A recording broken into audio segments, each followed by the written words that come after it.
Magandang umaga mga boss. Nandito naman tayo sa Angkas Zoe TV. Yan. Pag may nadaanan tayong mga estudyante, kasi may pasok na, dilibre natin ang sakay. Tatry natin kung sasakay ba sila sa atin, pero nakakas na uniform naman tayo. So tara, tingnan natin. Alam tayo yung mga estudyante, so para malibre sila. Idol, saan ka?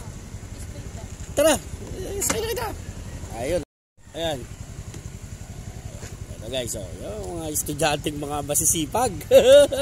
Yan, di ba? Ayos sila, Idol. Okay, let's go. Pauwi na tayo. Kaya yung mga kas-rider, yan yung targetin nyo kapag yung mga estudyante kasi guys, pag pauwi na.